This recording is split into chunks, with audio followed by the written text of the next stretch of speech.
Donnez la réplique à Delon. Ah, ça fait quelle impression? Ça c'est impressionnant, parce que vous savez, Alain Delon, c'est une légende, donc on lui donnait... Moi, ça m'aidait pour mon rôle. Surtout dans César. Hein. Ah, mais dans César, mais en plus, ça prouve qu'il a le sens de la dérision, parce qu'il joue, on va dire entre guillemets, presque un peu la parodie qu'on fait d'Alain Delon. C'est-à-dire, lui, elle a Ave moi, il dit tout le temps Ave moi, donc... Aller devant papa, à chaque fois que je devais faire Ave papa, bah, papa m'impressionnait. Donc le premier jour de tournage avec papa...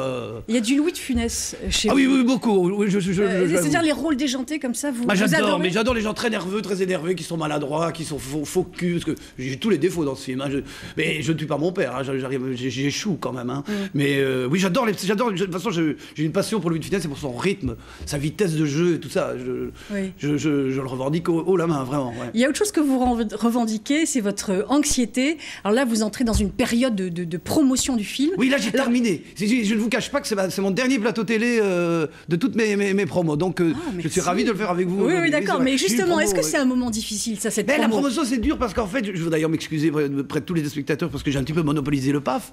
Mais c'est un peu quelque chose que vous devez, par politesse, vous devez le faire avec les gens qui ont travaillé avec vous. C'est un service que vous rendez à la personne qui vous a engagé. Puis vous êtes là pour donner envie aux gens d'aller voir le film. Bon, alors là, vous vous forcez?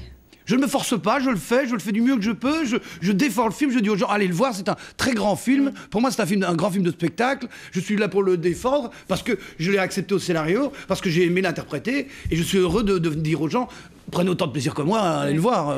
Alors, les gens ne seront pas déçus, en tout cas, parce que là, vous dites que c'est le film le plus cher, mais... c'est ce que dit Langman, hein, oui. Oui, c'est ce que dit Thomas, mais on le voit, l'argent, il n'est pas perdu. On le voit. Dans une interview, vous vous décriviez comme un caméléon. Alors, par exemple, là, maintenant, vous diriez quoi de Benoît Poelvoorde? Maintenant, à l'instant précis, il a été comment? Ouais, là, maintenant. À l'instant précis, je suis plutôt, je vous dis, un petit peu tristounet de me dire que c'est la fin de ma promo, que j'ai quitté les plateaux télé. J'étais nerveux à l'idée de venir vous rejoindre, parce que j'avais plus fait de télé depuis 3-4 jours, et puis tout à coup, je retrouvais le stress des débuts quand je fais mes plateaux télé. Alors, parce qu'on va les enchaîner, pour finir, ça devient mécanique. Donc là, je suis plutôt comme un garçon qui va partir en vacances, qui va partir en colonie de vacances, puis qui se dit, bon, ben voilà. Vous allez partir en vacances ou... Je vais partir en vacances, oui. Mais je vous assure que... On peut savoir où? Oui, je vais partir au Sénégal, je vais partir écrire un spectacle, et voilà, c'est un...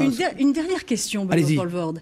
Est-ce que vous avez été un lecteur assidu d'Astérix? Oui, et d'ailleurs, je voulais vous dire, c'est ce qui est exceptionnel dans celui qu'on a fait, c'est celui le plus proche dans le scénario de la bande dessinée. Oui. Autant le deuxième était vraiment, c'est l'humour des nuls et tout ça, autant le premier était autre chose. Celui-ci, il a vraiment respecté la BD, c'est vraiment pour les enfants et on l'a vu à l'avant-première. Et alors, j'étais un lecteur assidu de la bande dessinée, et c'est pour ça que j'étais très fier de le faire. Merci beaucoup. Merci à vous. Benoît Poelvoorde. Avant de nous quitter, je vous rappelle la principale information.